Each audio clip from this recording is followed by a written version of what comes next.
keluarga, terlepas dari kita itu tahu atau tidak, sadar atau tidak, faktanya adalah fondasi. Dan kebiasaan yang ditanam dan keluarga itu ikut memberikan pengaruh terhadap mutu fondasi. Kita ini menghadapi tantangan.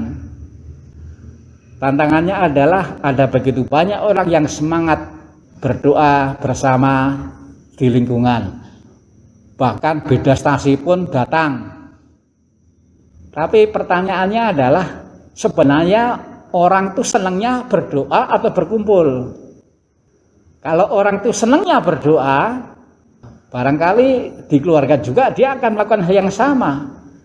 Jadi doa bersamanya bukan hanya bisa bersama lingkungan, tapi bersama keluarga juga bisa.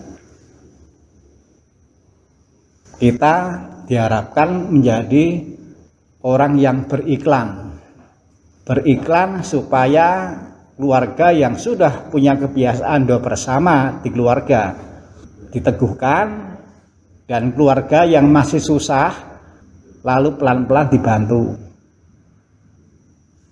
Jadi kalau kita mencermati semangatnya orang doa bersama di lingkungan, itu barangkali belum mencerminkan bahwa orang itu senang berdoa bersama. Kalau orang itu sudah senang berdoa bersama, maka di keluarganya juga pasti akan ada doa bersama. Sehingga orang tidak lagi membedakan doa bersamanya di lingkungan atau di keluarga, karena pada dasarnya orang senang berdoa bersama. Nah, inilah tantangan yang kita hadapi. Doa bersama itu penting, sangat bermanfaat, tetapi itu memang mudah diiyai, mudah diamini bagi orang yang dibesarkan dalam keluarga yang punya kebiasaan doa bersama.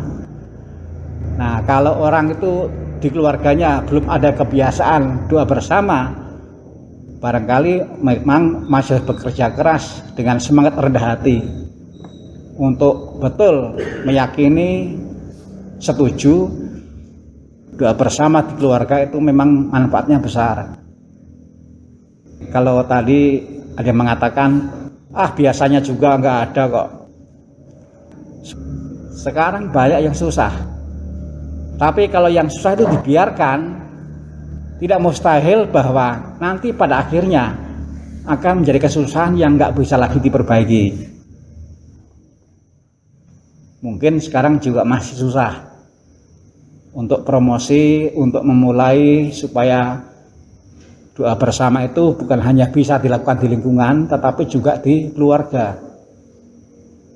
Kalau awalnya itu biasanya juga nggak ada kok.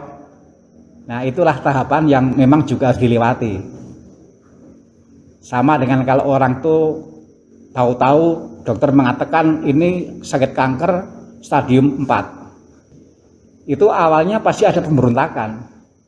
Tidak tiba-tiba orang itu berdamai dengan penyakitnya. Awalnya pemberontakan. Jadi memang semuanya itu ada proses. Maria sendiri ketika datangi oleh malaikat Gabriel bahwa Allah memilih untuk mengandung dan melahirkan Yesus, awalnya kan juga menolak. Yesus sendiri, kalau kita memperhatikan doanya ketika zaman Getsemani, itu kan juga menolak awalnya. Jadi semuanya itu memang lewat sebuah proses. Nah, yang paling penting adalah bagaimana mau menjalani proses. Ketika anak misalnya mengatakan, biasanya juga nggak pernah. Nah, nggak berhenti di situ. Karena kalau berhenti, ya nggak akan bisa mulai. Orang yang menjadi juara itu nggak tiba-tiba lahir menjadi juara. Kalau dia menjadi juara itu karena memang tekun latihan, lalu kemudian kalau ada kesulitan itu diatasi, bukan kemudian menjadi mundur. Orang yang sukses adalah orang yang setelah jatuh dia mau bangkit lagi dan melanjutkan perjuangan. Dari saya ini, kalau ada yang mau ditanyakan, dipersilahkan. Selama-lamanya berdoa nggak akan lama. Sebenarnya waktu untuk yang tidak penting itu jauh lebih lama daripada waktu untuk berdoa. Kalau mau jujur, waktu yang kita gunakan untuk yang tidak penting itu bisa lebih lama. Maka nggak masalah lah untuk Tuhan. Berdoa kalau di tengah-tengah ada tamu, lalu kemudian kita ulang lagi. Prinsipnya doa bersama bisa dimulai, bisa dilakukan minimal kalau ada 2 orang. Kalau di keluarga itu ada 100 orang, enggak, saya mau pakai yang ekstrim. Kalau doa bersamanya itu nunggu 100 orang kumpul, itu sampai kiamat enggak pernah akan bisa. Tapi kalau pakai prinsip bahwa doa bersama sebenarnya bisa dilakukan, kalau minimal sudah ada 2 orang, maka nggak usah nunggu 100 orang komplit. Kalau nunggu semua komplit, yang terakhir pulang nanti yang pertama nunggu sudah tidur. Tapi kalau doa bersama dilakukan setelah ada 2 orang, maka itu menjadi mudah.